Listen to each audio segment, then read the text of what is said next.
हाँ, नमस्कार।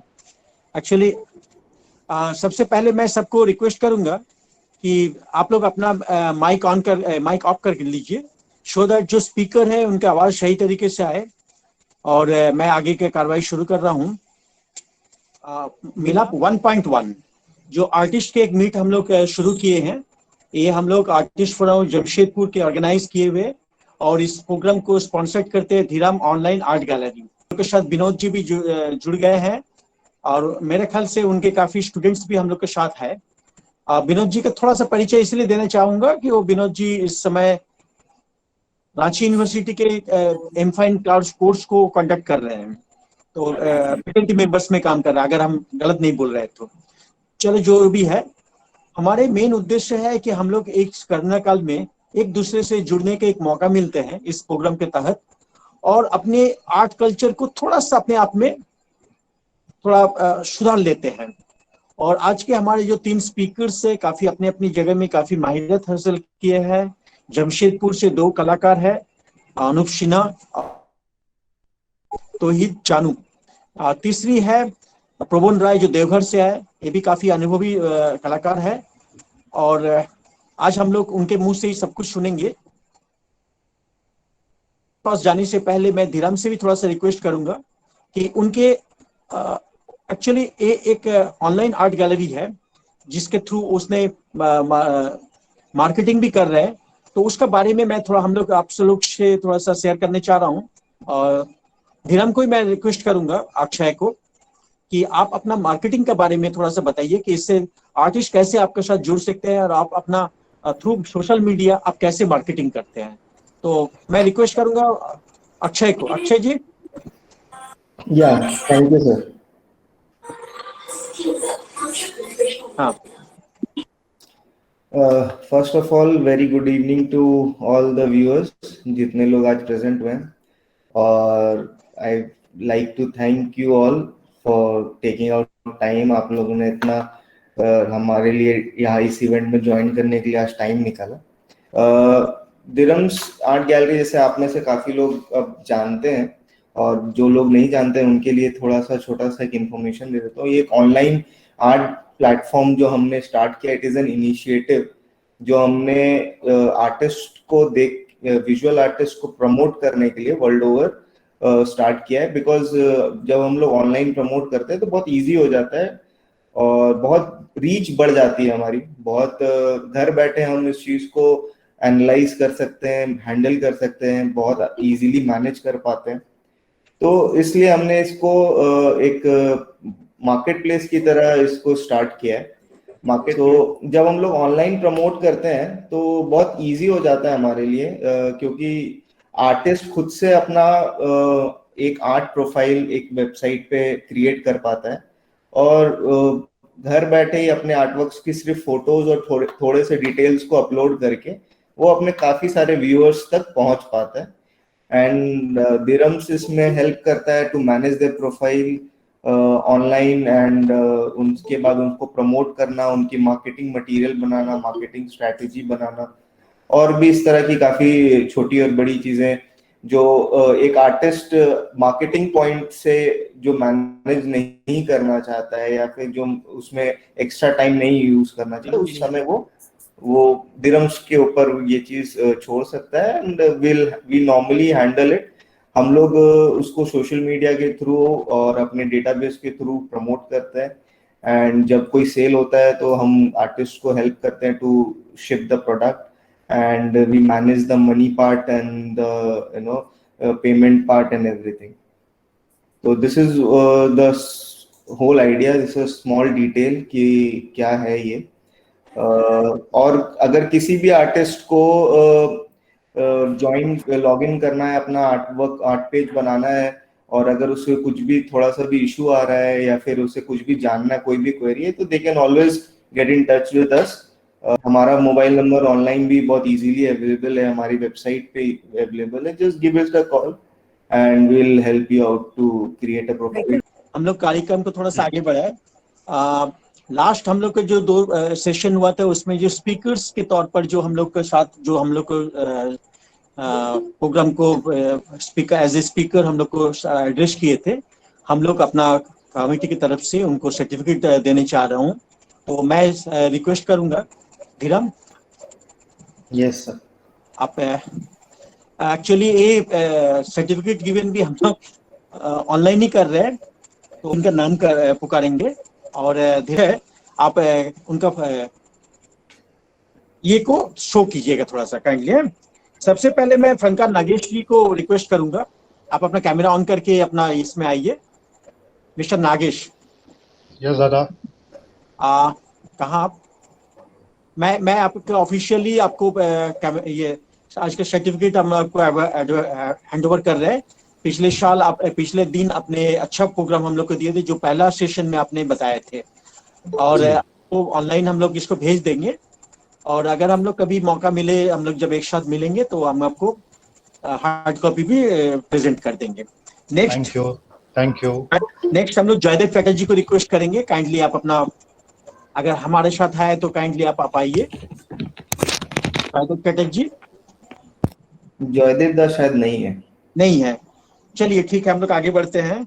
नेक्स्ट तपन राय। तपन आप है?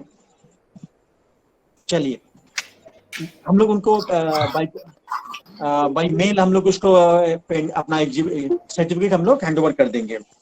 नेक्स्ट हम लोग रिक्वेस्ट करूंगा विशेंद्र नारायण सिंह, बिट्टू। बिट्टू आप है? बिट्टू भी नहीं है। Okay, very fine. नेक्स्ट है एचपी मुखी, राजा जी आप अपना कैमरा ऑन कीजिए। हाँ, थैंक यू। राजा।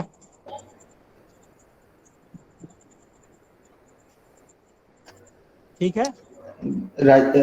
राजा भैया माइक ऑन कर लीजिए। सॉरी। हाँ, आप सुरेंद्र एंड अक्षय यानी कि धीरेंस आर्ट गैलरी को भी धन्यवाद देंगे इसके लिए। Thank you Raja. नेक्स्ट हम चले जाएंगे मानिक शॉ। हाँ, Vishendra I think has joined. Vishendra join किए ना? ठीक है, हम लोग उसको दोबारा बुला लेंगे ना। विशेंद्र एंड तपन दोनों ज्वाइन किया। One slide. नेक्स्ट है हम लोग का मानिक शॉ। मानिक शॉ है? Good evening. Good evening. Thank you आपको हमारा तरफ से, हमारा प्रोग्राम की तरफ से आपको एक छोटा सा उपहार तरफ एक सर्टिफिकेट दिया जा रहा है, मेमेंटो बोल सकते हैं, जो हम लोग ऑनलाइन आपको भेज देंगे। और जब हमारा कुछ एग्जीबिशन होंगे तब हम आपको हार्ड कॉपी भी प्रेजेंट करेंगे। उत्तम मल्लिक। उत्तम मल्लिक। उत्तम है? नमस्कार। नमस्कार। नमस्कार। उत्तम जी आपको बहुत बहुत धन्यवाद। आपने पिछले प्रोग्राम बड़ा अच्छा ऑर्गेनाइज किए थे, स्पीकर एज ए स्पीकर आप हम लोग के साथ ज्वाइन किए थे, बड़ा अच्छा बोले थे। बहुत धन्यवाद धीरान जी को भी बहुत धन्यवाद। अच्छा, धन्यवाद। चलिए तपन राय को मैं रिक्वेस्ट करूंगा, कैमरा ऑन कीजिए प्लीज। तपन है हम लोग के साथ? हेलो। चलिए Tapan. Thank you lot Akshay. I am very thankful to you and Shubhendra. चलिए एवरीवन, मुझे बहुत अच्छा लगा कि बहुत बहुत बधाई, आपने बड़ा अच्छा प्रोग्राम हम लोग को कंडक्ट किए थे। पहले प्रोग्राम में हम लोग के साथ ज्वाइन किए थे। हमारे समय भी हो गए, एज पर हमारा शेड्यूल हम लोग आगे बढ़ने चाहेंगे। तो आज के जो हमारे तीनों स्पीकर्स में जो सबसे पहले हम लोग को इनवाइट करेंगे मिस्टर अनुप सिन्हा को। काफी अनुभवी कलाकार है, जमशेदपुर से बिलोंग्स करते हैं, लेकिन इनकी पहुंच, इनका एग्जीबिशन, इसको वर्कशॉप पूरा इंडिया भर में करते हैं, कुछ एग्जीबिशन वर्कशॉप और इनका एग्जीबिशन बाहर में भी हुए हैं ऑनलाइन। और मैं उनको ही सीधा रिक्वेस्ट करूंगा कि उनसे हम लोग जानकारी लेने के लिए। लेकिन सबसे पहले तो मैं सबको रिक्वेस्ट करूंगा कि आप लोग काफी काइंडली अपना माइक ऑफ कर दीजिए। और अनुप सर को मैं अपना माइक हैंड ओवर करने चाह रहा हूँ। प्लीज अनुप आगे आइए। Thank you Anup. हाँ, hello, good evening everyone. Good evening. अच्छा, मैं सबसे पहले शुभेंदु को बहुत बहुत तहे दिल से शुक्रिया अदा करेंगे कि आज ये लॉकडाउन के ड्यूरिंग में इस तरह सा प्रोग्राम जो ऑर्गेनाइज किया है, उसके लिए हम उनके सदैव आभारी रहूँगा। और साथ में जो ऑनलाइन आर्ट गैलरी धीरम जो इस तरह सा प्रोग्राम किया कि जितने भी कलाकार है उसको एक प्लेटफॉर्म देने का कोशिश कर रहा है, इसके लिए हम तहे दिल से शुक्रिया अदा करते हैं। और नेक्स्ट जो है, एक कलाकारों का जो परिचय होता है, एक्चुअली सभी का कोई ना कोई राज सबको है कि एक दिन में कलाकार कोई नहीं बनता नहीं है, क्योंकि उसका एक समय लगता है। वो समय जो सही तरीका से देगा वही इस मुकाम तक पहुंचेगा। तो मेरा पहला है कि हम एक मिडिल क्लास फैमिली से बिलोंग करते हैं, जहाँ पर कला का कोई प्रोत्साहन नहीं मिला था। तो हम लोग बचपन से ही एक स्कूल में जो टीचर था उसके ऊपर ही हम लोग डिपेंड थे। वो जैसे हम लोग को बताए हैं हम लोग वैसे ही चले। इस बीच हम लोग एक जो मोहल्ला में रहते थे, तो वहाँ पर एक जाने माने कलाकार, आज भी उनका नाम है रविशंकर चंद्रा जी ने, जो मेरा पहला प्राइमरी गुरु है। मैं उनके ही बदौलत हाथ से उन्होंने पहले हमको कला शिक्षा दिया था, और उन्होंने बोले थे कि इस मुकाम तक तुमको अगर पहुंचना है फेम तक, तो कोई बड़ा ऑर्गेनाइजेशन में जाना पड़ेगा। तो उस वक्त रविंद्र भवन एक नामी दामी में हुआ करता था। तो 1987 में जब हम ग्रेजुएशन का फाइनल ईयर में थे, तभी हम वहाँ पर गए दाखिला लेने, और जयदेव चटर्जी जो आज हमारे कलाकार है, वो मेरा एडमिशन टेस्ट लिए थे। तो पहला हम उनसे मुलाकात हुआ, फिर वो हमको एडमिशन टेस्ट के थर्ड ईयर में हम लोग डायरेक्ट किए थे रविंद्र में। उसके बाद अशोक सर, फिर रीता सरकार, इलाज सिंह सबसे मिले, और कला का बारीकी हम लोग जाने। देखते देखते 4 साल बीत गया। 4 साल बीतने के बाद हमको डिप्लोमा मिला। डिप्लोमा मिलने के बाद वहीं पर हमको टीचर बनने का मिला।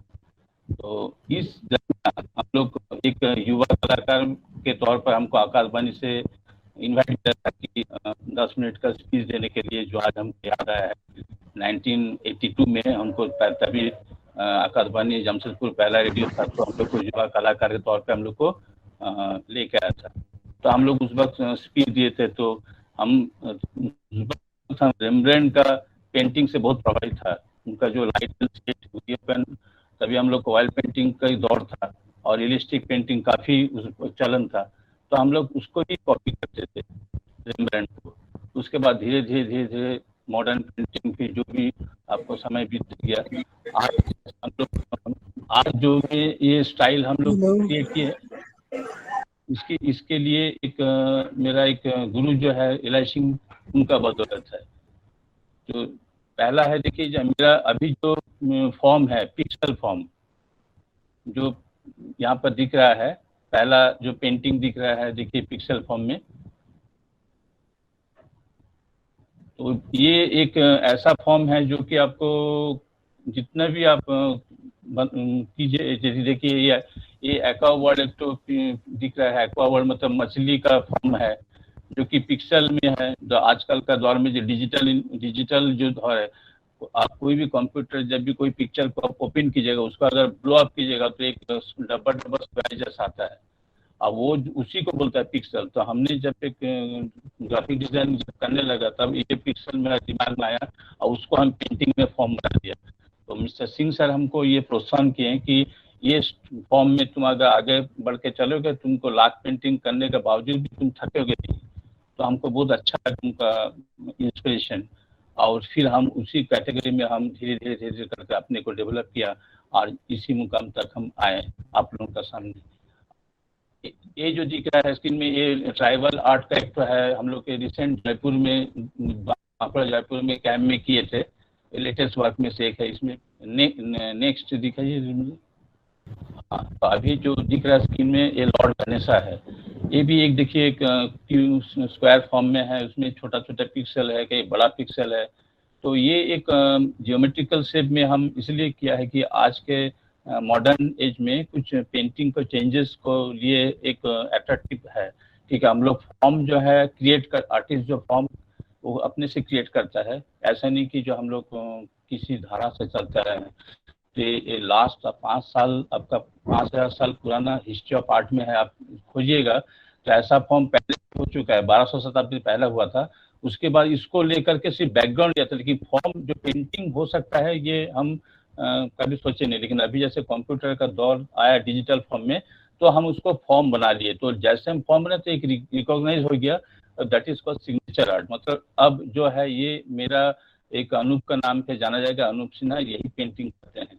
तो ये जो आपका समय, ये जो पीढ़ी है, जो नौजवान लोगों को हम एक मतलब सजेशन तौर पर देंगे कि पहले आप लोग सब जो भी कला का है, जैसे आपको realistic art, modern art, sketching, सब में पहले हाथ बैठा लीजिए, उसके बाद फॉर्म ढूंढिए। पहले फॉर्म ढूंढने से नहीं मिले, क्योंकि हम लोग लास्ट 10 साल में हम लोग रियली 10 साल हम लोग खाली रियलिस्टिक पेंटिंग किए थे। और उस वक्त हम ज्यादा से हम पूछे थे, सर हमको भी अगर कोई एब्स्ट्रैक्ट फॉर्म करना है तो क्या सर? हम ज्यादा से क्वेश्चन किया था कि अपने आप आ जाएगा, तुम करते रहो अपने आप आ जाएगा। तो आज हमको ये याद आ रहा है कि सही में उन जो सीनियर आर्टिस्ट लोग जो हमेशा बोलते हैं उसको हम लोग सुन करके हम लोग चलेंगे तो जरूर मुकाम तक पहुंचेंगे। और नेक्स्ट हम पेंटिंग थोड़ा सा ये कीजिए। ये देखिए, ये एक फोक आर्ट है आपका बाउल, जो बंगाल में है, जो गांव गांव घूम घूम के गाना बजाता है। तो ये इंटरनेशनल एक तो आर्ट कैंप हुआ था पहला आपका दीघा में, वहां पर हमने ये अलग क्रिएट किए थे। तो वहां पर हमको सोवियत रशिया से कलाकार आया था, लोग पूछा कि व्हाट इज दिस। हमने बोला कि हम लोग का एक बंगाल कल्चर है जो बाउल बोलता है, वो लोगों का परिधान जो है डेकोरेटिव रहता है, और हाथ में एक तो छोटा सा मिलता है और एक तारा, जो एक ही तार से वो बजाते रहते गाना गाते रहते गाँव गाँव घूमता है। तो हम उसको फॉर्म लेकर के अपना स्टाइल में ये पेंटिंग किए थे। नेक्स्ट देखिए, लॉर्ड दुर्गा जो हम लोग माँ दुर्गा जो हम लोग मतलब पूजा करते हैं हर साल सितंबर महीना में आता है, तो वो फॉर्म में हम ये बनाने का प्रयास किए कि दुर्गा जी को, इसमें भी एक लाइट एंड शेड, और उसमें देखिए हर एक चीज का फॉर्म देखिए, जैसे लॉर्ड दुर्गा का देखिए, लायन का देखिए, फिर आपका देखिए उसमें आपका जो राक्षस है सिंह को देखिए, और ऊपर में हम लोग छोटा छोटा करके चारों जो मैंने गणेश जी, लक्ष्मी जी, सरस्वती जी को हम फॉर्म बना दिए। और उसका जो वाहन जो बोलते हैं जैसे चूहा हुआ, मोर हुआ, सब वही फॉर्म में हम एग्जैक्ट हम लोग बनाने का प्रयास किया, ताकि पेंटिंग का एक यूनिफॉर्मिटी रहे और आपका जो स्टाइल वो बरकरार रहे। नेक्स्ट। हाँ, अभी आप लोग भी सवाल पूछ सकते हैं।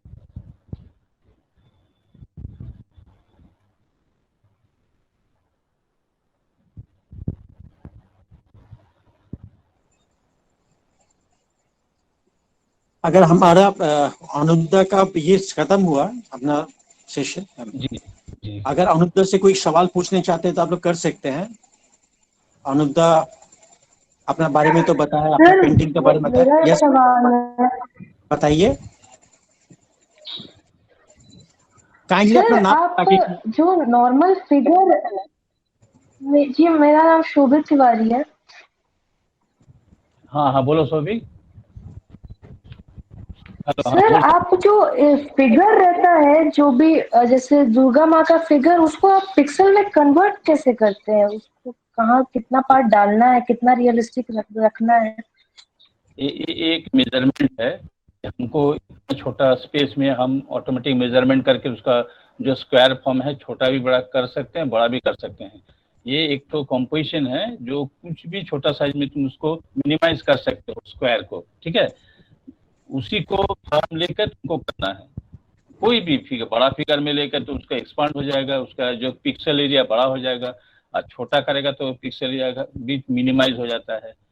तो ड्राइंग में भी सेम चीज, जैसे हम एनाटॉमी करते हैं कि प्रोपोर्शनलिटी, जैसे आपका हेड हो गया तो 1/7 एंड हाफ हो गया पूरा फिगर, इस तरह से आप लोग को वो मेजरमेंट के हिसाब से ही करना पड़ता है। नेक्स्ट। Thank you. और किसी के कोई क्वेश्चन? हाँ, बताइए। सर्वेश दास। यस सर, सर्वेश दास। आप काइंडली अपना कैमरा ऑन कीजिए, काइंडली कैमरा ऑन कीजिए। Yes sir. हाँ, बोलिए। सर, वो जो आप लॉर्ड दुर्गा माँ का ड्राइंग बनाए हैं सर, वो डिजिटल आर्ट है या आप हाथ से बनाए हैं? हाथ से बनाए, पूरे टोटल हाथ से manufacturing by hand, not any digital. Okay. मैंने पूरा Yes, sir. फ्री हैंड में उसमें कैनवास में ड्राइंग करके उसमें कलर फिलअप करके पार्ट करके किया, उसमें कोई डिजिटल आर्ट नहीं है। डिजिटल आर्ट हम इसलिए Yes, किया sir. है कि एक अभी जो पिक्सल जो तुम लोग देखते हो ना कि कंप्यूटर ऑन कर कोई भी पिक्चर को जब बड़ा करते हो तो पिक्सल फॉर्म में आता है, Yes, sir. वो पिक्सल को टेक्सचर हम लिए, लेकिन हम लोग को डिजिटल में पेंटिंग नहीं की, ये एकदम हैंडमेड पेंटिंग है total. Okay, next question. So, दादा नागेश। Yes, good evening. अनुगा नमस्कार। आपका साथ तो परिचय मेरा बहुत पुराना है, बहुत गहरा है। खैर एनीवेज तो कहने का मतलब ये है कि आप डिजिटल फील्ड से भी जुड़े हुए हैं, ग्राफिक्स वगैरह भी करते हैं, प्रेस मीडिया में भी हैं आप, और पेंटिंग भी अभी आप उसी स्टाइल में कर रहे हैं। तो आप ग्राफिक्स जो आप करते हैं और अभी जो आप पेंटिंग कर रहे हैं, इन दोनों में क्या समानता है या क्या विभिन्नता है? आपको वो कैसा फील होता है? आपके लिए क्या डिफरेंट है? वो डिफरेंट मेरे लिए दोनों अलग अलग किस्म का है। एक है हम सब्जेक्ट एक मिनट मैंने ये सवाल आपको इसलिए पूछा क्योंकि आप ग्राफिक्स भी करते हैं और वही पैटर्न को आप अपने पेंटिंग में भी लेके चल रहे हैं एज एन आर्टिस्ट। तो इसीलिए ये थोड़ा सा क्लैरिफाई करिए कि आपको ये क्या डिफरेंट है आपके लिए। पहला डिफरेंट है कि हम लोग जो डिजिटल जो ड्राइंग जो भी हम लोग डिजाइन बनाते हैं वो सब्जेक्ट ओरिएंटेड और पर्सनल टू पर्सन भेज करता है, और हम लोग जब पेंटिंग एक सार्वभौमिक मतलब सबको इसको ऑडियंस सब ऑडियंस के लिए ये समानता है, और पर्टिकुलर जो ग्राफिक जो डिजाइन बनाते हैं वो पर्टिकुलर एक थीम एक टॉपिक के ऊपर हम लोग उसको सेंट्रलाइज करते हैं, उसके साथ हम लोग पेंटिंग को हम लोग अलग रखते हैं। और पेंटिंग जो उसी फॉर्म में लेते हैं ये सार्वभौमिक है, जो सबको देख के पता पाएगा कि ये है। एक एग्जाम्पल तौर पर मान लो कि कोई किताब का कवर है तो उसमें जैसे झूमर है, तो हम लोग एक तो अगर झूमर मतलब एक आदिवासी फोक आर्ट का हम लोग पिक्चर लेकर के हम लोग उसमें मर्ज करके ये फॉर्म दे सकते हैं, लेकिन वो डिजिटलाइज वो डिजाइन अलग हो गया, लेकिन पेंटिंग के साथ हम जब भी करते हैं तब दोनों हम अलग कैटेगरी करके रखते हैं, क्योंकि मेरा नेचर ऑफ जॉब वही है, लेकिन उसी के ही कुछ मतलब क्या बोलते हैं रिफ्लेक्शन मेरा पेंटिंग में आ जाता है, कुछ चीज जो हमको कौन सा सब्जेक्ट का हाईलाइट करना है, कौन सा मेरा मेन फिगर है। लेकिन डिजाइन पार्ट में क्या है अकॉर्डिंग टू पार्टी जैसा बोलते हैं उसमें कोई मेरा स्वाधीनता नहीं रहता है, और पेंटिंग में मेरा स्वाधीनता रहता है। अनुप थैंक यू, और नागेश आपको भी थैंक यू। आई थिंक आप लोग का डिस्कशन हम लोग क्लियर हो गया होगा। तो हम लोग का अगला हमारे जो स्पीकर्स थे आज की अमृता शेन हम लोग के बीच में है, तो मैं उनको ही बुला लूंगा। उनका बारे में दो चार शब्द कहने चाहूंगा कि जमशेदपुर से बिलोंग्स करती है और उनका जो आर्ट का कल्चर है आफ्टर मैरिज, इनफैक्ट मेरे साथ उनका अच्छा रिलेशन है, इसीलिए हम बोलेंगे क्योंकि वो हमारे स्कूल से बिलोंग्स करती है। उस हिसाब से मैं उनका कुछ काम भी देखे थे, जो वॉल पेंटिंग वो काफी अच्छी करती है, आजकल वो काफी अच्छा वॉल पेंटिंग भी करती है, स्कूल में कुछ टीचर भी है और साइमल्टेनियसली कुछ प्राइवेट जॉब मैंने कमर्शियल जॉब भी करती है। एक कलाकार के लिए एक अच्छी परिचय भी हम बोल सकते हैं, क्योंकि आज के तारीख में एम्प्लॉयमेंट एक इम्पॉर्टेंट चैप्टर बन जाता है। उस हिसाब से अमृता अपने आप को थोड़ा सा एस्टेब्लिश मानते हैं, तो मैं सीधा अमृता के पास ही चले जाता हूँ। Amrita please. Amrita ji sir.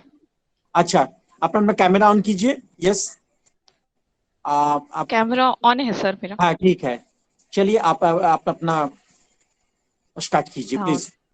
Thank you sir. पहले तो सब सर्स को और सब जो पार्टिसिपेशन किए हुए हैं उन लोग सबको गुड इवनिंग। सबसे बड़ी बात है कि मुझे पेंटिंग करना बहुत पसंद है, बट मुझे बोलना बहुत कम आता है। फिर भी अपना इंट्रोडक्शन में मैं इतना ही बोलूँगी कि मेरी माँ बोलती थी कि मैं बहुत बचपन से ही ड्राइंग में इंटरेस्ट लेती थी।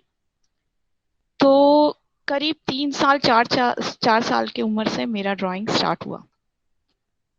ज़्यादा तो मैं नहीं बोल पाऊंगी, हाँ लाइफ में बहुत स्ट्रगल किया है मैंने। और सबसे पहले जो कहा जाता है कि ABCD, वो मैंने अनूप सर से ही सीखा है, Ashok sir, ally Singh sir, Rita ma'am, सबके अंडर में मैंने ड्राइंग सीखा है। और उसके बाद मेरा जो भी जर्नी था एक ड्राइंग का, वो बंद हो चुका था, काफी दिनों तक वो बंद था। ये पर्सनल मैटर है जिसकी वजह से मेरा ड्राइंग का जर्नी पूरा टोटली स्टॉप हो चुका था। उसके बाद जो मैंने फिर से ड्राइंग का जर्नी स्टार्ट किया और एक स्टूडेंट से लेके आर्टिस्ट बनने का जो जर्नी है, वो हमारे जमशेदपुर के जाने माने आर्टिस्ट है प्रवीर साहू सर, जो हमारे प्रवीर दा हैं। उनके बदौलत ही, उनके लिए ही जो भी स्टूडेंट से मैंने आर्टिस्ट बनने का जर्नी किया है कंप्लीट, वो उनके लिए है। तो थैंक यू प्रवीर सर। इसके अलावा मेरे पास अपने जर्नी के लिए और कुछ बोलने के लिए है नहीं, तो मैं अपने पेंटिंग में ही डायरेक्ट आती हूँ। तो अक्षय जी, आप मेरा पहला पेंटिंग दिखा दीजिए ताकि मैं बता सकूं। हाँ, ये है लॉर्ड शिवा के ऊपर एक पेंटिंग था। ये मेरा फर्स्ट जर्नी का स्टार्टिंग पेंटिंग था, जो मैं अपने एक स्टाइल डेवलप करने के लिए यही सबसे पहले टेक्निक मैंने अपनाया था, जो मैंने वाटर कलर से किया है। बाद में इसको कन्वर्ट मैंने एक्रेलिक में किया है, जो इसके बाद आपको दिखेगा। नेक्स्ट अक्षय जी। ये मुझे नेचर से बहुत प्यार है।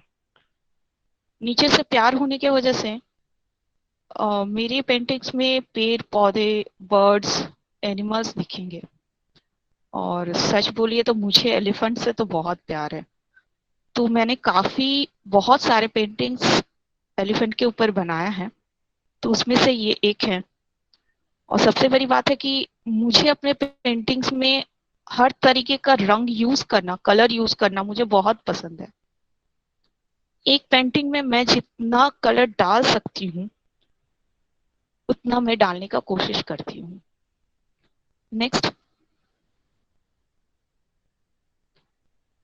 ये पेंटिंग ये एक मजे की बात है, मेरी सिस्टर की जब शादी हो रही थी तो तब उसके बाद मैंने ये पेंटिंग बनाया था। उसका शादी का हर रिचुअल्स देखते देखते मुझे, मेरे दिमाग में आया कि बंगाली में एक सिंदूर दान होता है, और एक जब सिंदूर लगाया जाता है तब एक लज्जा वस्त्रो यूज किया जाता है, तो उसके ऊपर एक पेंटिंग बनाया जाए। मेरे दिमाग में यही आया था, जिसको लेकर मैंने ये पेंटिंग बनाया है। नेक्स्ट अक्षय जी। हाँ, ये है ब्लैक ब्यूटी। मैं बहुत सारी जगह ट्रेवल कर चुकी हूँ अपने लाइफ में, जैसे शुभेंदु सर बोले वॉल आर्ट को लेकर, और कॉमर्शियल बहुत सारे काम को लेकर। बहुत सारी जगह अभी भी देखते हैं कि ब्लैक कॉम्प्लेक्स को लेकर लड़की लोग को अभी भी बहुत ज्यादा प्रॉब्लम फेस करना पड़ता है, चाहे वो नौकरी के जगह पे हो, घर पे हो, रिलेटिव के अंदर हो, कुछ भी हो।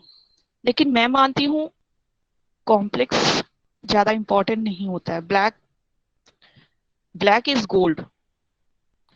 उसके लिए मैंने ये पेंटिंग बनाया था। नेक्स्ट अक्षय जी। गणेशा। सब नॉर्मली गणेश जी को हाथ में लड्डू मोदक के साथ फील करते हैं, देखते हैं, लेकिन अक्सर बहुत दिन तक मेरे ड्रीम्स में ये आते थे कि गणेश जी बांसुरी बजा रहे हैं। तो मैंने सोचा कि चलिए एक मतलब पेंटिंग में इसको रखा जाए। तो मैंने इसको उसके लिए ही ट्राई किया था। लेकिन ये बनाने के बाद सच में मेरा मन मैं बहुत ज्यादा खुश फील कर रही थी इसको बनाने के बाद। और ये मेरा one of the favourite painting है। Next. Thank you so much. ज्यादा तो मैं बोल नहीं पाती हूँ, बस इतना ही।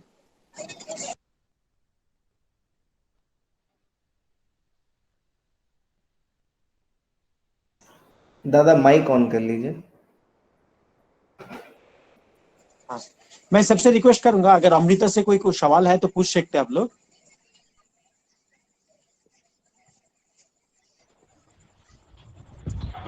दादा मैं कुछ पूछूं? हाँ बताइए। दादा पूछना है मैम से कि ये अपने रंगों का चयन कैसे करती हैं? Sorry I can't hear you. Sudhanshu, मैं एक्सप्लेन कर दे रहा हूँ। अमृता, सुधांशु पांडे जी का क्वेश्चन है कि आप जो रंग का सिलेक्शन करते हैं, चूज करते हैं, कैसे करते हैं? अच्छा, रंग का सिलेक्शन, ये बहुत बड़ी बात है सच में। ये मेरे लिए बहुत टफ है, फिर भी मेरा टेक्निक पता नहीं ये सही है या गलत है, क्योंकि यहाँ बहुत बड़े बड़े सर लोग बैठे हैं। मैं कोई भी पेंटिंग बनाने के पहले एक रफ कॉपी में सब कलर्स एक साथ लगा के फिर कलेक्शन करती हूँ कि मेरे इस पेंटिंग में कौन सा कलर यूज करना चाहिए। ये मेरा टेक्निक है। मैम ये डार्क शेड और लाइट शेड का मतलब, जैसे ऊपर आपने अच्छा खूबसूरत वो हाथी बनाया था, उसमें हरा रंग दिया और नीचे ब्लैक दिया है, ये थोड़ा मुझे काफी अच्छा लग रहा था, अट्रैक्टिव लग रहा था, लेकिन ये बनता मतलब इतना अच्छा लुक आता कैसे? ये आप कैसे सोचते हो? कैसे? देखिए, ये तो सबसे बड़ी बात है कि सबका अलग अलग सोचने का विचार, सोचने का तरीका अलग अलग होता है। ये इसका कोई टेक्निक नहीं है, मेरे लिए तो कोई टेक्निक नहीं है। हम जस्ट पेंटिंग करने बैठते हैं तो मेरे दिमाग में ऑटोमेटिकली आ जाता है कि मुझे यहाँ ग्रीन यूज किए हैं तो इसको डार्क करने के लिए मैं ग्रीन के साथ और क्या मिक्स करूं ताकि ये ग्रीन और थोड़ा सा डार्क हो जाए, लाइट हो जाए और उसमें खिल के आ जाए। बस ऐसे ही तरीके से मैं अपना कलर का सिलेक्शन करती हूँ। कुछ पर्टिकुलर कोई क्या बोलते हैं, पर्टिकुलर कोई सिस्टम नहीं है इसको बोलेंगे। मतलब ये आपके कला पर निर्भर करता है, मतलब प्रैक्टिस पे निर्भर है कि आप कैसे उसको डालते हो, कलर कहाँ से चूज करते हो। सबसे Suvendu sir, can you explain please? I can't hear. Repeat it again. Amrita हाँ सर, हम बता रहे हैं एग्जांपल। देखिए, जहाँ तक कलर का सिलेक्शन है ना, ये अपना इंटरनल मामला है। किसी को कलर ब्लू पसंद है, किसी को रेड पसंद है, किसी को पिंक पसंद है, लेकिन as a temperament of painting जो बोला जाता है, वो at the time of movement में वो उनको इम्पैक्ट करता है। हम लोग कलाकार जो बनाता है ना कोई पेंटिंग, उसका मूड के ऊपर कलर निकलता है। ठीक है, आपका अगर मूड अगर बहुत ज्यादा डिप्रेस है तो आपका कलर उसमें जाएगा नहीं, कलर आपको डाल हो जाएगा। आपका मूड अगर बहुत हाई टेम्पटेड है तो आप कलर को एकदम आई कैची कलर पकड़िएगा। तो ये जो पेंटिंग जो कलरफुल वो दिया है, वो अपना एक्सप्लेन नहीं कर पा रहा, लेकिन उसके इंटरनल जो वो अपने बनाया है कि चारों तरफ से जो इतना मूवमेंट किया, घुमा इधर उधर, उसका सराउंडिंग एक्सपीरियंस लेके वो अपना वो बनाया है। Colour selection that is on your upon. Thank you sir. Thank you.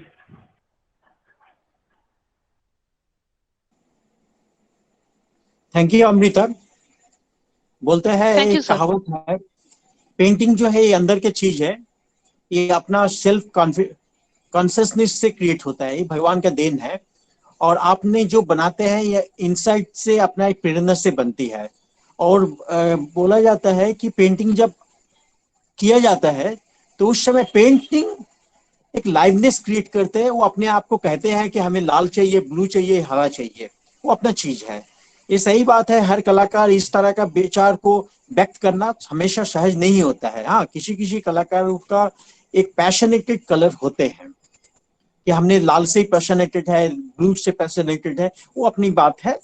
But हर एक कलाकार का एक कहावत है कि पेंटिंग अपने आप को तैयार कर लेते हैं कलाकारों के माध्यम से। धन्यवाद आपकी आगे के जर्नी के लिए, बहुत बहुत शुक्रिया। और मैं उम्मीद करता हूँ आप काफी अच्छे काम करें और आगे आप अपना शहर और तथा अपना परिवार के नाम जरूर रोशन करें। धन्यवाद अमृता। मैं अपना कलर के पास जाने से पहले मैं सबको फिर दोबारा रिक्वेस्ट करूंगा कि अपना माइक ऑफ कर दीजिए।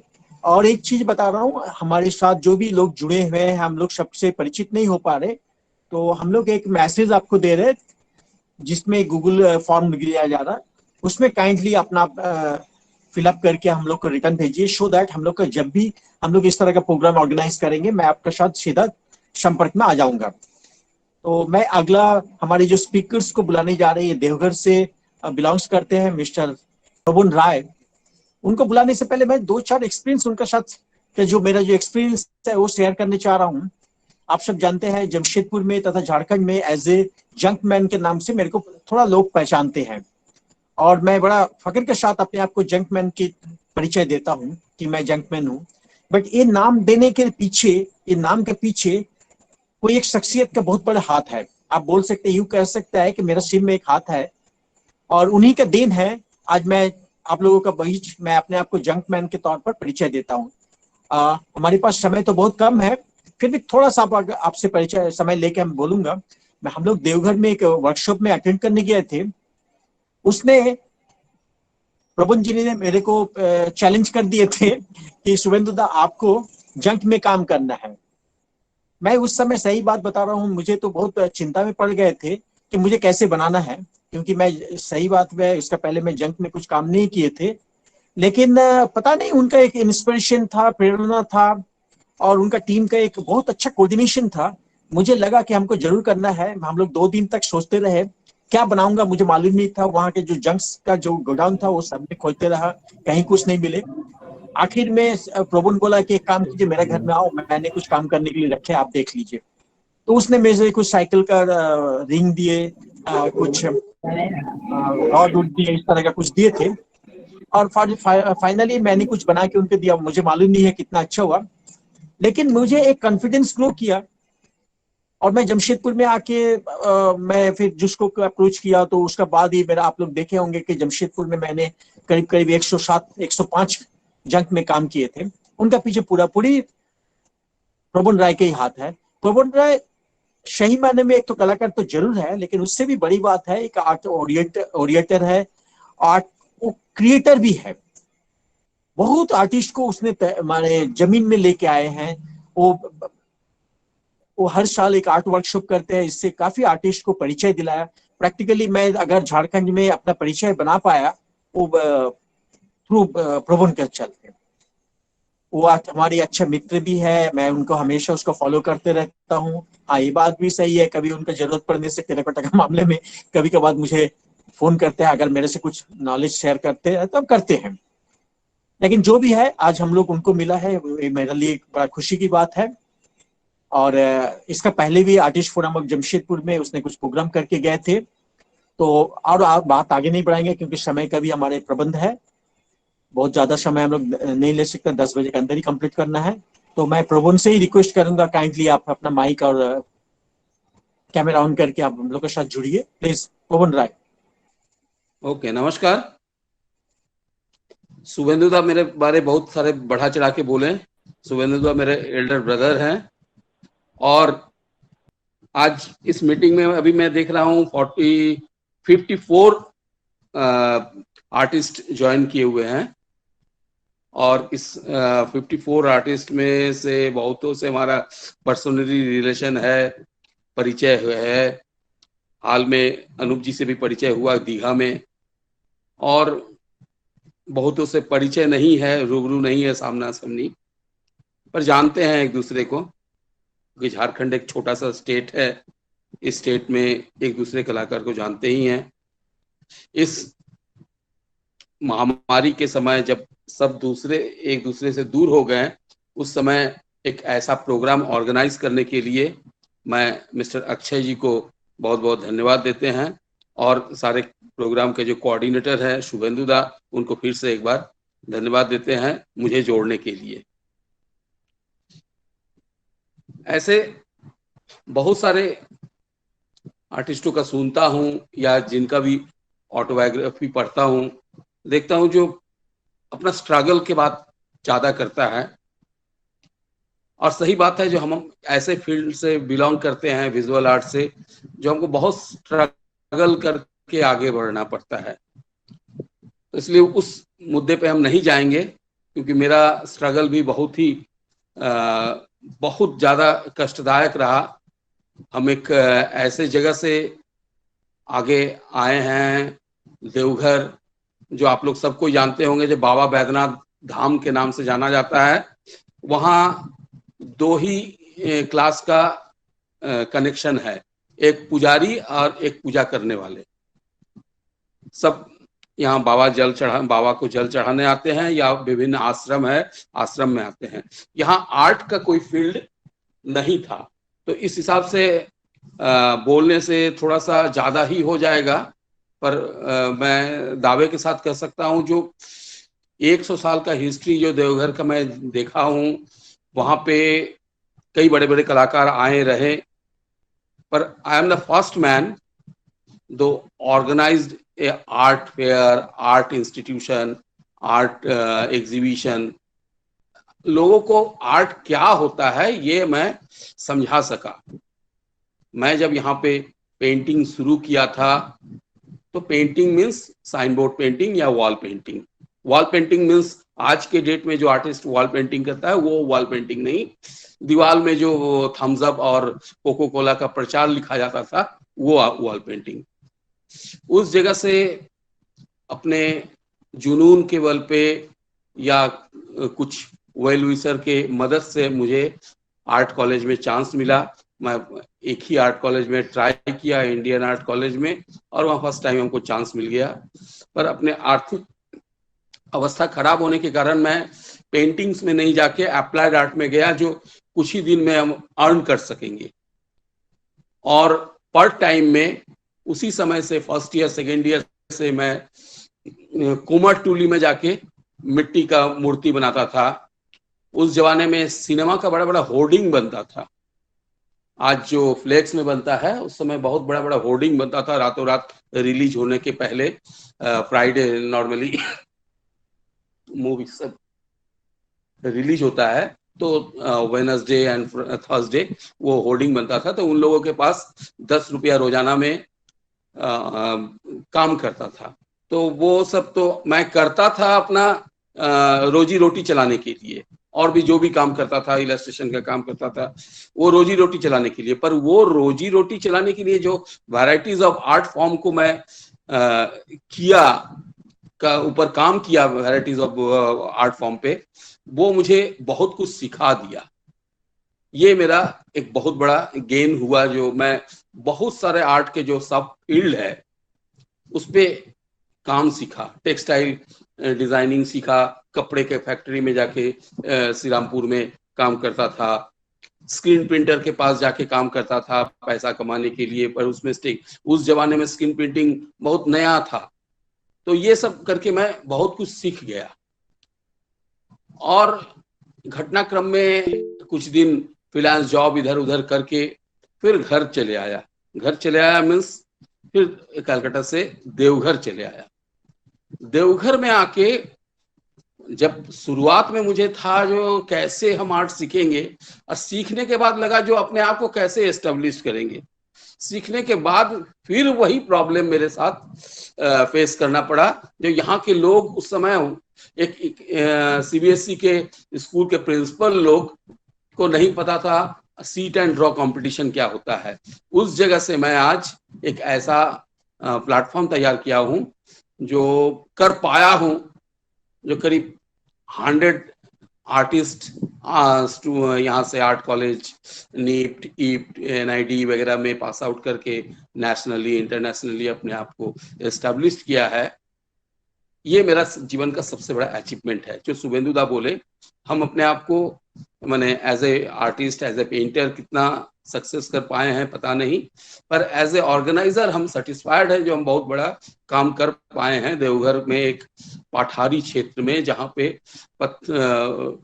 रूखा सूखा पत्थर के चट्टान पे आर्ट का फूल खिला सके हैं। इसलिए मेरा जो सोसाइटी है, इंस्टीट्यूशन है, उसका नाम मैंने रखा कॉर्निक। कॉर्निक मीन्स स्पैचुला, करनी, जो रूखा सूखा जगह को एक स्मूथ सरफेस देता है, एक एस्थेटिक्स टच दे सका। इसी बीच में कई लोगों का मदद मिला, कई लोग हमको आगे बढ़ने में मदद किए।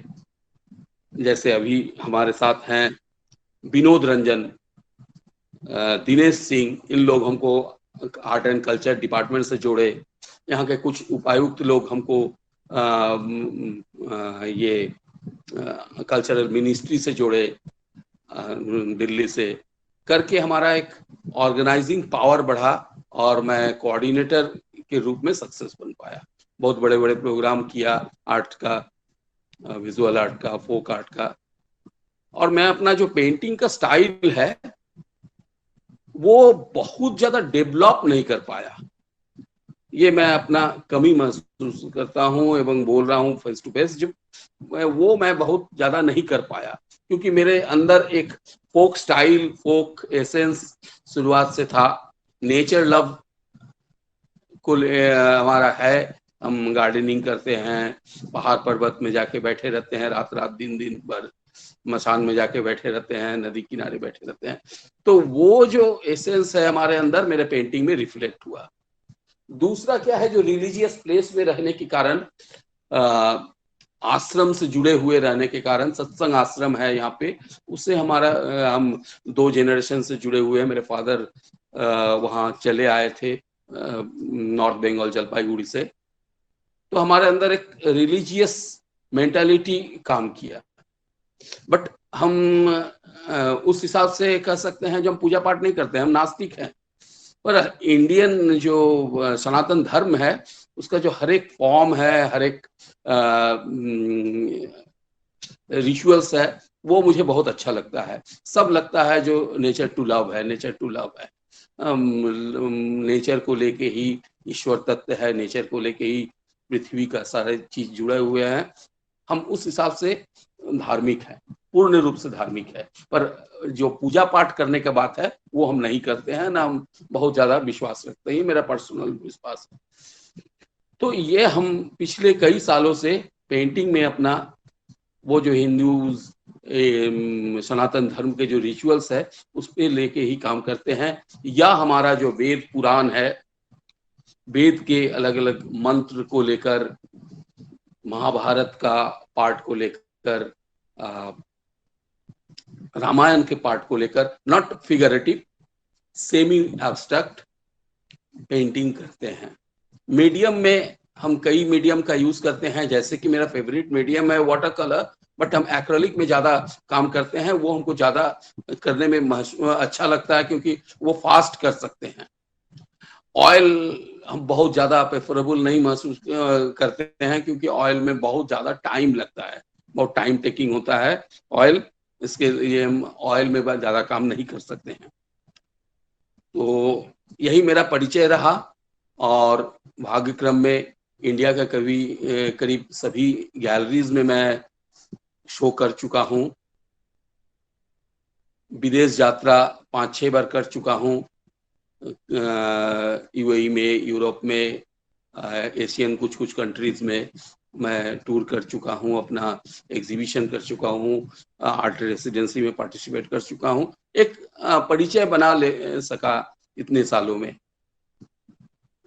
ये मेरा संक्षिप्त या बहुत ब्रॉड परिचय है, इससे ज्यादा कुछ नहीं बोलना चाहते हैं क्योंकि घड़ी में टाइम ओवर हो रहा है। अब हम अपना काम को दिखाना चाहते हैं।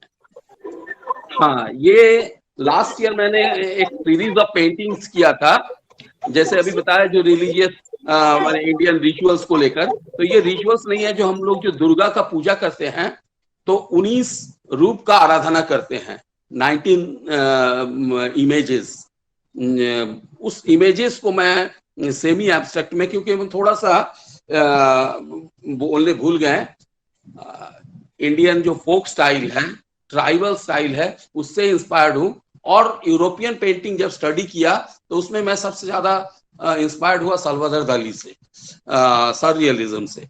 तो हमारे पेंटिंग में कुछ हद तक एसेंस अपने स्टाइल में लाना चाहा हूँ। ये जो पेंटिंग आप देख रहे हैं, ये सारा पेंटिंग 1.5-2 का साइज का है।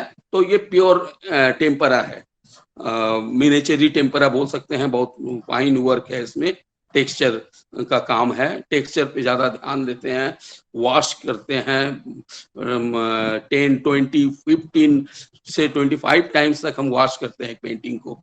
ये अपना स्टाइल बना लिया है। ये बोर्ड के ऊपर है, पेस्टेड बोर्ड के ऊपर। ये पेंटिंग का टाइटल है श्रद्धा रूपेणा, यानी माँ को जब हम लोग पहला दिन में आराधना करके स्थापित करते हैं ये देखिए इस पेंटिंग में कलश है, नारियल है, आम्रपल्लव है, ये सब तो आपको दिख रहा है। नीचे ग्रासेस है, वो ग्रासेस नहीं, वो एक्चुअली ब्रह्म योनि है। हाँ, जहाँ पे हम स्थापना करते हैं, जहां से हमारा उत्पन्न है, वो ब्रह्म योनि पे हम स्थापित करके आराधना शुरू कर। नेक्स्ट ये है लक्ष्मी रूपेण। तो ये माँ दुर्गा को तो है ही, लक्ष्मी को आराधना करते हैं, जो हमारे घर में आओ, हमको फल फूल दो, हमको सब कुछ दो।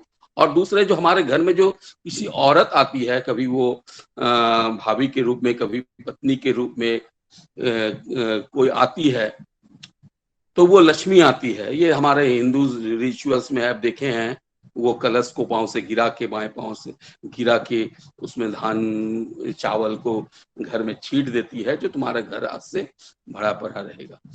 तो ये सब पेंटिंग में जो ब्यूटी आपको हम छोटे पेंटिंग में नहीं दिखा पा रहे हैं, हमारा पेंटिंग में ब्यूटी वहीं पे है, जो छोटा छोटा मिनिचरी टेक्सचर है, बहुत ज्यादा टेक्सचर वर्क है। ये लक्ष्मी रूपेण। नेक्स्ट ये है बुद्धि रूपेण।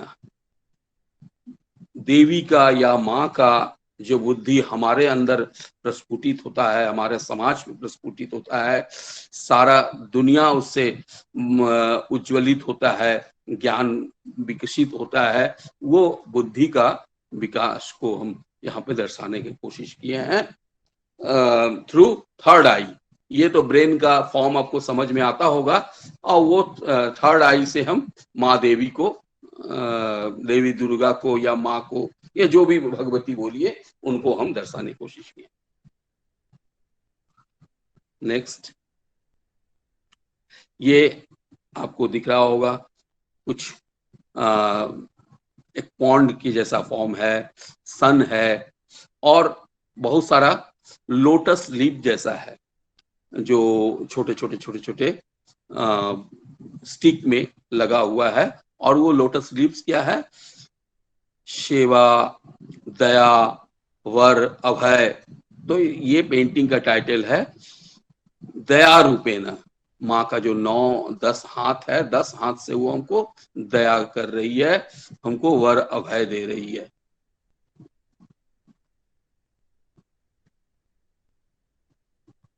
ये हम लोग जो सप्तमी के दिन पूजा में अब देखेंगे, जो देखे होंगे आप लोग, सभी को जानते हैं, हम लोग एक केला का गाछ को बहू के रूप में पूजा किया जाता है। नवपत्रिका उस दिन को कहते हैं। तो वो केला को जो बहू बना के हमारे घर पे लाया जाता है या पूजा मंडप पे लाया जाता है, दैट इज अ थीम। ये है लज्जा रूपेण। नारी का जो लज्जा का रूप है, उस रूप को एक पेड़ के ऊपर साड़ी ओढ़ा के हम दिखाने की कोशिश की। लगभग हम अपने आप, अपना जर्नी और अपना स्टाइल को आप लोगों को समझाने में सक्षम हुए होंगे। अब किसी को अगर हमसे कुछ पूछना है तो पूछ सकते हैं। सर नागेश। हाँ नागेश। सर नमस्कार। हाँ नमस्कार। माफी चाहेंगे, आप काफी सीनियर आर्टिस्ट है, बावजूद मैं आपको सवाल नहीं, कर रहा हूं। नहीं। हम लोग कोई सीनियर जूनियर नहीं है, हम लोग सब एक प्लेटफॉर्म के आदमी हैं। ऑफ कोर्स इसमें learning and knowledge sharing of course होती ही है, but I have 2 questions for you. हाँ बोलिए सर। पहला क्वेश्चन ये है कि आपने कहा कि आप जिस प्रांत को बिलोंग करते हैं वहां पे आर्ट का कोई कल्चर नहीं है जी। बावजूद आप काफी कामयाब रहे कि आपने कई सैकड़ों लोगों के लिए पाथ फाइंडर या गाइड के रूप में वहां आपने खुद को इस्टेब्लिश किया। एट द सेम टाइम आपको इस बात के भी अफसोस है कि आपने अपना स्टाइल कुछ एक डेवलप नहीं कर सका, बावजूद आप एक इस्टेब्लिश आर्टिस्ट हैं। तो आपको इन दोनों, एज अ गाइड या एज एन आर्टिस्ट, दोनों में इक्विवेलेंट खुशी फील होती है? डेफिनेटली नहीं, ये अपने अंदर द्वंद्व, लड़ाई होते रहता है। ये लंबे समय से, पिछले 10-15 साल से तो खूब हो रहा है। ये हमारे झारखंड के सीनियर आर्टिस्ट है हरेन ठाकुर, वो हमको कई बार बोले, जो तू काज कोरिस ना, माने काम जो तुम अपने नहीं करते हो, तुम्हारे अंदर इतना टैलेंट भरा हुआ है, तुम काम नहीं करते हो, तो ये डांटते हैं तो बहुत बुरा लगता है। कुछ बड़े आर्टिस्ट लोग, अभी मैं लास्ट टाइम जब अबू धाबी में शो कर रहा था तो कुछ आर्टिस्ट आए थे मैसेडोनिया से, तो उन लोग हमारा स्टाइल से बहुत प्रभावित हुए और बोले जो ये आपका यूनिक स्टाइल है, इसमें एक अर्थ का एसेंस है, एक सॉइल का एसेंस है। तो उस समय बहुत खराब लग रहा था। अब जब लौटेंगे तब किसी के लिए कुछ नहीं, अपना काम करेंगे, चाहे वो काम कोई खरीदे चाहे ना खरीदे, कहीं जाए चाहे ना जाए, अपना काम कर देंगे। फिर क्या होता है, माहौल ऐसा बन जाता है। और जैसे बोले अभी जो हम एक ऑर्गेनाइजर, सफल ऑर्गेनाइजर बन गए हैं, तो वो ऑर्गेनाइज करने में और गवर्नमेंट का प्रोजेक्ट को इम्प्लीमेंट करने में अपना काम नहीं हो पाता है। तो ये लड़ाई अंदर होता है। ये हम किसमें सफल है असफल हैं, ये हम आपको एक्सप्लेन नहीं कर पाएंगे। कभी लगता है वो सही है, कभी लगता है ये सही है। हमारा एक स्टूडेंट हमको हाल में बोला, मेरा एक स्टूडेंट हाल में हमको बोला कनाडा से, जो सर अब आपको देवघर लिव कर जाना चाहिए, देवघर को छोड़ देना चाहिए। तो मैं उसे जवाब दिया इतना ही छोटा सा, जो मैं यहाँ हूं तब तुम वहां हो। हाँ, तो मैं यहाँ हूँ तब तुम वहां हो, तो समझ लो। वो बोला हाँ सर समझ लिया, अब कुछ नहीं बोलना है। जी जी जी। और सर दूसरा सवाल ये है कि आपने कहा कि आप होर्डिंग्स वगैरह में भी काम किया, आपने बड़े बड़े होर्डिंग्स बनाए, प्रिंटिंग मीडिया में भी काम किया, और अब जब आप एज एन आर्टिस्ट खुद को देखते हैं तो वो जो पिछला आपने काम किया था वो आपको एज एन आर्टिस्ट एस्टैब्लिश करने में कितना मददगार साबित हुआ? I am sure it did. बहुत मदद किया। अब जाके लास्ट 5 इयर्स हम फील कर रहे हैं, मेरा अभी 54 इयर्स रनिंग है, तो अब जाके हम फील कर रहे हैं जो वो बहुत मदद किया। जो हम कोई भी काम को, आर्ट का अलग अलग फॉर्म को जो सीखे, तो किसी भी मीडियम में हम बहुत आराम से काम कर लेते हैं। और कोई भी मीडियम में काम जब कोई करता है तो उससे हम विजुअलाइज कर सकते हैं। बड़ा बड़ा काम में, छोटा छोटा काम में हम विजुअलाइज कर सकते हैं, कंपोजिशन कर सकते हैं। तो ये हमको बहुत मदद किया आर्ट का अलग अलग फॉर्म में काम करके। जी जी जी, thank you so much sir, thank you so much. नमस्कार बबन। নমস্কার। আমার সঙ্গে আপনার পরিচয় হয়েছিল দীঘাতে, মনে আছে? দীঘাতে কিন্তু আমি আপনার একাডেমিতেও এক্সিবিশন দেখেছিলাম, মনে করো তখন সেই অ্যালবার্ট ওসাকার সঙ্গে ছিলাম আমরা। ইয়েস। তো আপনি যে বললেন যে আপনার কোনো স্টাইল নেই, কিন্তু আপনার তো স্টাইল মানে বিরাট স্টাইল। এর থেকে আপনি আমি যা দেখতে পাচ্ছি, এটা তো আপনার একটা আধ্যাত্মিক লাইনে যে আপনি এভাবে প্রেজেন্টেশনটা করছেন সিম্পল থটে, এর বাইরে আমার মনে হয় না আপনাকে আর কোনো চিন্তা করা দরকার। এটা আমার পার্সোনাল ভিউ। Thank you. আপনি एक्सप्लेन করলেন, ये मेरे लिए एक बहुत बड़ा एप्रिसिएशन रहेगा, हम इसको नोट करके रखेंगे।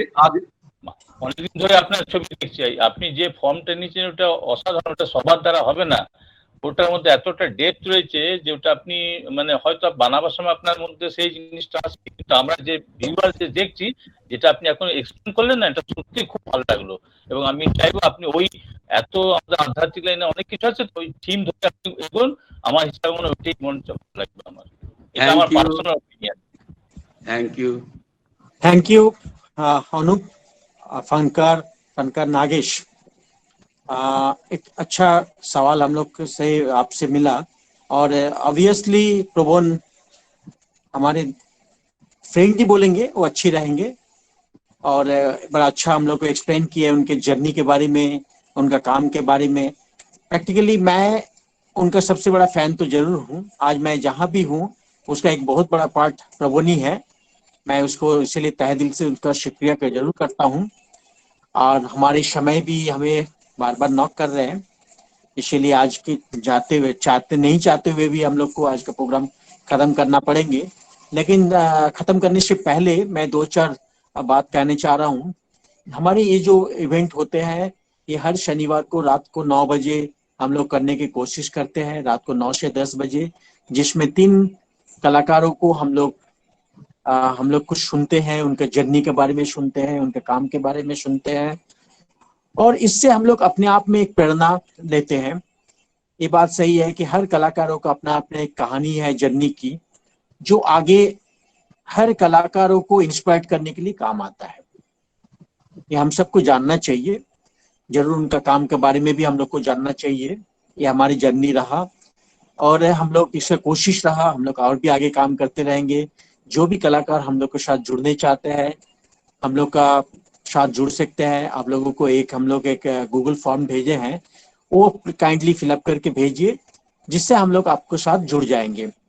और आज हम लोग इस इवेंट के लिए सबसे पहले तो मैं हमारे जो तीनों कलाकार हैं, अनुप सिन्हा, अमृता सेन और ऑब्वियसली पवन राय, तीनों को अपना तहे दिल से शुक्रिया कर रहा हूँ। हमारा आर्टिस्ट फोरम तथा dirham art online art gallery की तरफ से तथा जमशेदपुर के सारे कलाकारों की तरफ से। और मैं उम्मीद करूंगा इस तरह का हम लोग को सहयोग देते रहेंगे। इनके बिना भी हमारे पास काफी सीनियर आर्टिस्ट को हम लोग देख रहे हैं, हमारे साथ है। और विनोद रंजन को तो मैं देख ही रहा हूँ और मैं उनका तो जरूर शुक्रिया करूंगा। और उनके साथ विनोद रंजन के कुछ स्टूडेंट्स भी हैं जो एमफाइन कर रहे हैं, उन लोग को भी हम नाम तो नहीं जान पा रहे, आइडेंटिफाई नहीं कर पा रहे। और हमारी जमशेदपुर के भी काफी सीनियर कलाकार है, उन सबको मैं हमारा तरफ से धन्यवाद तो जरूर करूंगा। और ये उम्मीद करूंगा कि अगले शनिवार को हम लोग फिर मिलते हैं और हमारे इस कार्यक्रम को सफल करने के लिए धीराम आर्ट गैलरी को जरूर हम लोग धन्यवाद देंगे, क्योंकि सारी प्रोग्राम का जो फाइनल टेक्निकल जो एस्पेक्ट है वो उसका ही देन है। उसने काफी मेहनत की है। धीराम आर्ट गैलरी के प्रोप्राइटर मिस्टर अक्षय कुमार को हम सब के तरफ से उनको बहुत बहुत धन्यवाद। और लास्ट बट लीस्ट मैं प्रेस मीडिया को भी धन्यवाद दूंगा, क्योंकि कुछ भी इवेंट होता है उसमें प्रेस का रोल बहुत बड़ा रहता है, जो हम जनता तक पहुंचने के लिए प्रेस का बहुत बड़ा रोल रहता है। तो मैं सबकी इजाजत लेके आज मैं हमारे कार्यक्रम को खत्म कर रहा हूं और ये उम्मीद करता हूं अगला शनिवार रात 9 बजे इसी तरह इसी समय फिर 3 कलाकारों के साथ मिल रहा हूं। शुभ रात्रि, गुड नाइट।